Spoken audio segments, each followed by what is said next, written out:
This video is brought to you by BetUS Sportsbook and Casino. What's up, CFO gang? It's your boy Jay Tuck. Real Cowboys fans, stand up, and y'all got to get a huge shout out to our sponsors, BetUS, for sponsoring this video. So it's cut day, and we've been talking about this for quite some time, right? Now, I will say this will not be the final roster that we'll see out there on week one. There's going to be a lot of changes, but a lot of people get excited about cut day because we want to say, who really made the cut when it came through camp and also preseason? There were some people that stood out, didn't make the roster, and there were some people who were kind of meh, and they made the roster. So let's go ahead and get into the cuts first. So when you get over into the cuts, the first thing that kind of stands out to me, and we talked about this last night on the live show, salute to everyone who stopped by, right? Y'all were lit last night. Salute to City Lamb. Josh Ball, right? Josh Ball got cut, so the Dallas Cowboys have finally moved on from Josh Ball.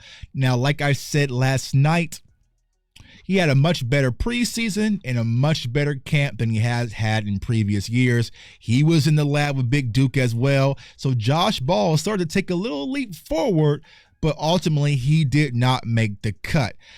Snoop Connor was another guy they brought in. Didn't make the cut, the running back position. Jalen Marino-Cropper, I know a lot of people were excited about him, but he had to fumble in preseason and really could never just cut through. And we know how deep our wide receiver core is. Malik Davis, we know we cut and bring him on waivers. We just do that, right? Princeton Fant has had an incredible preseason, incredible camp, right? He's very talented, can do a lot of different things, but our tight end room as is was already compact. We just traded Peyton Hendershot here in Kansas City to the Chiefs, right? So we kind of moved on, from there, right? But this is a name that really stood out for me. And I know a lot of people kind of talked about this guy, post-draft, right? Because we didn't have a lot of people in the defensive interior, right?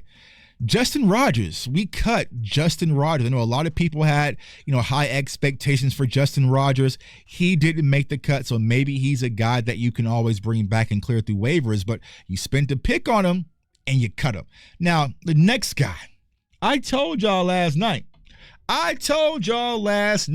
what I was going to do if this player was cut.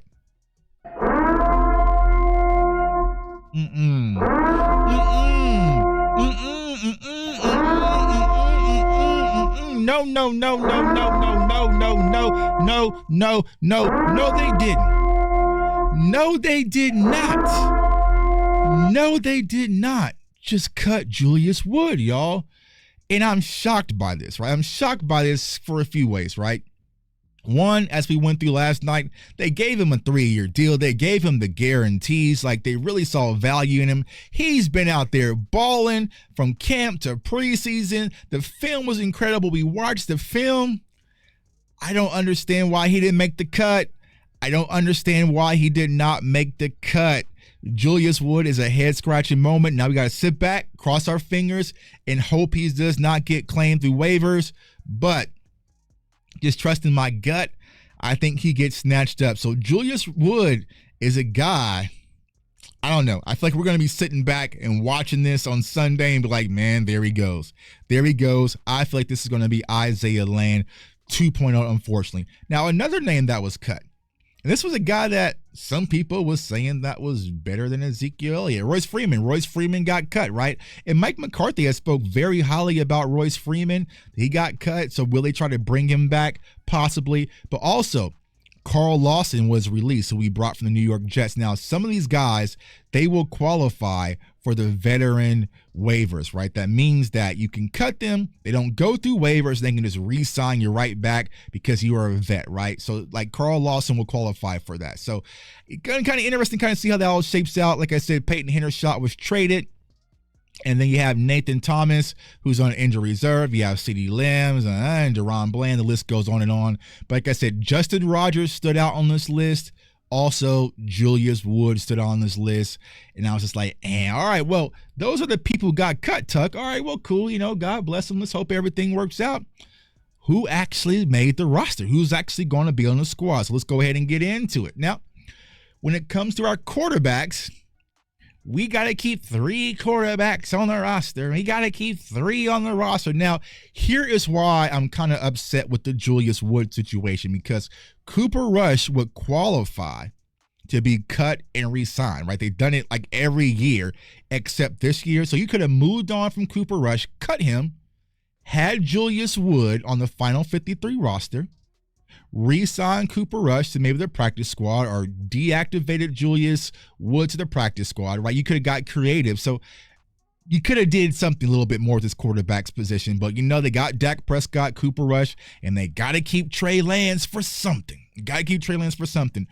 Running backs, we kept 4 running backs. Got Zeke, love it or hate it. You got Rico. You got Deuce. Deuce made the cut. Now, I know a lot of people, this is the conversation online. Deuce shouldn't have made it. He should have made it. Comment below. Let me know what your thoughts are. But I just know Deuce, when it comes to Deuce, they're going to love that story, y'all. It's just the story. It just is what it is. Dallas, marketing.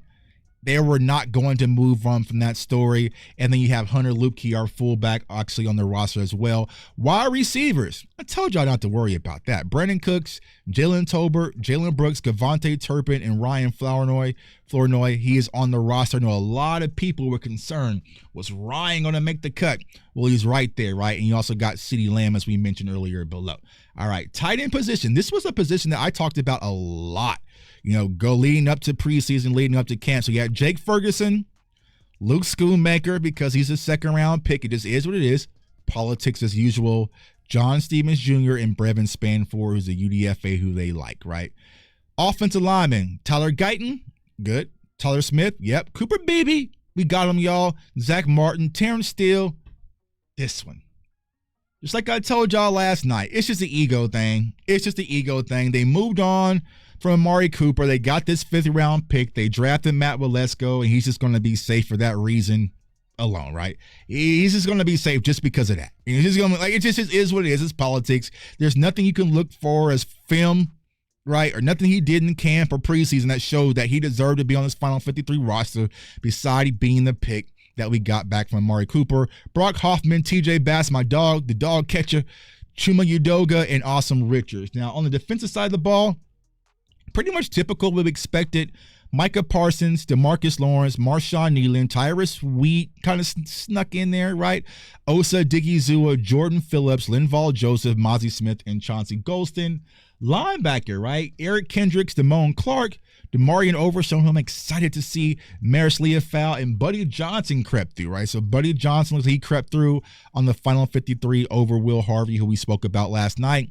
Cornerbacks, Trayvon Diggs, Jay Lou, Kalen Carson, Andrew Booth, and Izzy's back home.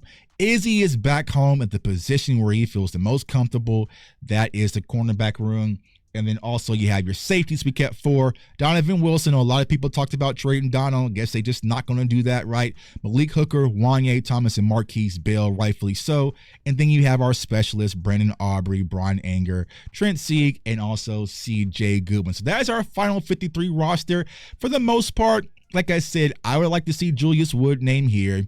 You could have cut Cooper Rush and put him on practice squad and have him as a re-sign. But everything looks pretty much standard. As far as what I'm saying, like I don't have any big surprises besides Julius Wood, but I just get it. We were overloaded at safety, but man, that kid's a talent.